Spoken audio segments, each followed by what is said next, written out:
137 दिन बाद जब आज सदन में राहुल गांधी की वापसी हुई तो भाजपा के होश उड़ जाना लाजमी था।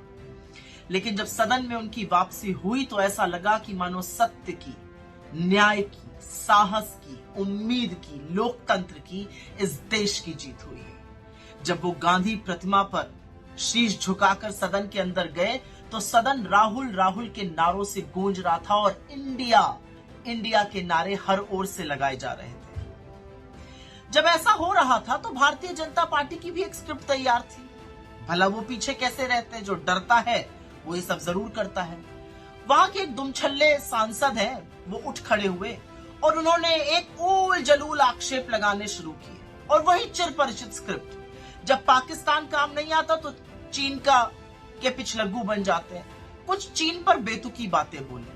तो उस दुमछल्ले सांसद से सबसे पहले तो मैं ये पूछना चाहूंगी कि चीन पर मुंह खोलने से पहले कभी अपने आका से 3-4 सवाल पूछिएगा कि चीन आज भी अतिक्रमण करके क्यों बैठा है और आपने क्लीन चिट क्यों दी चीन को।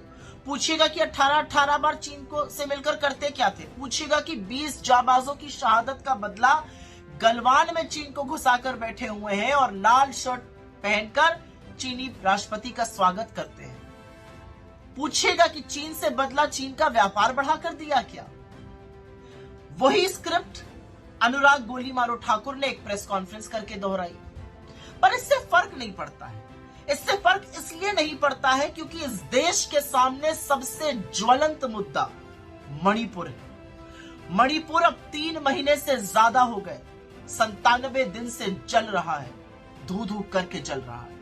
वहां पर बच्चे, लड़कियां, महिलाएं झुलस रही है। सुप्रीम कोर्ट ने आपको आईना दिखाया है, आपके खुद के एमएलए ने आपको आईना दिखाया ये कह के कि यह राज्य प्रायोजित हिंसा है। आपका एक एमएलए इतनी बुरी तरह से घायल हुआ है हिंसा में कि वो लकवा ग्रसित है।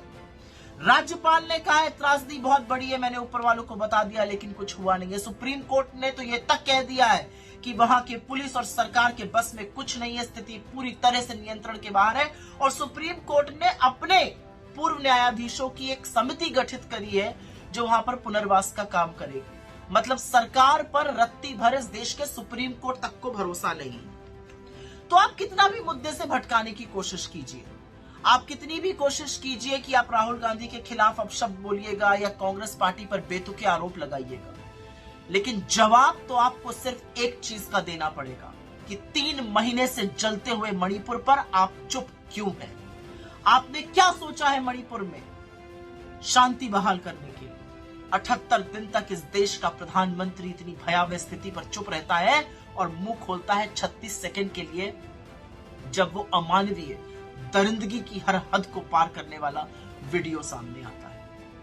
अब सदन में कल फिर से एक दहाड़ सुनाई देगी, शांति की एक अपील सुनाई देगी, उस व्यक्ति की आवाज सुनाई देगी जिसने मणिपुर में लोगों के जाकर आंसू पोंछे हैं, उनको ढांढस बंधाया है, उनसे शांति की अपील की है।